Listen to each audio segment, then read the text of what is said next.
ఈరోజు మనము సోరకాయ పచ్చడి ఎలాగో చేయడం నేర్చుకుందాం. సోరకాయ పచ్చడి చేయడానికి ముందు సోరకాయ కావాలి అనడం చాలా తప్పు. ఎందుకంటే సోరకాయ దొరుకుతుంది, కానీ సోరకాయను కట్ చేయడానికి కావాల్సిన వ్యక్తి మొదలు ఇంపార్టెంట్. కాబట్టి మనం సోరకాయ కట్ చేసే వ్యక్తి తీసుకురావాలి. సోరకాయ కట్ చేసే వ్యక్తి ఎవరు మీ ఇంట్లో అంటే, మీరు ఒకవేళ పిల్లలైతే మీ డాడీ, ఒకవేళ మీరు మీ భార్య అయితే మీ భర్త. సో భర్తను మీ కట్ చేయడానికి వాడండి. సరే, ఈ సోరకాయ పచ్చడిని ఎలా చేయాలి అంటే ఇప్పుడు చూద్దాం. ఏం లేదు, మీరు ఒక బాణి తీసుకోండి.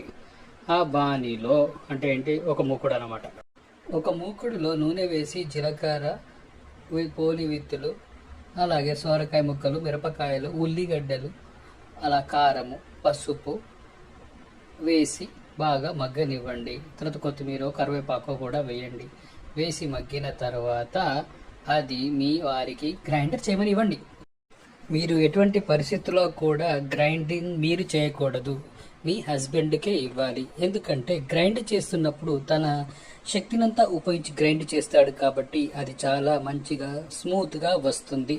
వచ్చిన స్మూత్ చట్నీని మీరు పోపు వేయండి. పోపు వేసేటప్పుడు కూడా దూరం నుంచి వేయండి, ఎందుకంటే వాటి నుంచి చిల్లుతాయి, కాబట్టి మళ్ళీ ప్రాబ్లం అవుతుంది. మీ హస్బెండ్ని ముందు పెట్టి మీరు చేయండి. సో పోపు పెట్టిన చట్నీని ఫస్ట్ ఆయననే తినమని చెప్పండి, ఎందుకంటే అది చెత్తగా ఉంటే ఆయనకే ప్రాబ్లం అవుతుంది, మనకు ప్రాబ్లం కాదు కదా. కాబట్టి ఇలాంటి టిప్స్ కోసం నా ఛానల్ని సబ్స్క్రైబ్ చేయండి. మిమ్మల్ని మీరు వంట నుంచి కాపాడుకోండి. Thank you friends, please subscribe to this channel.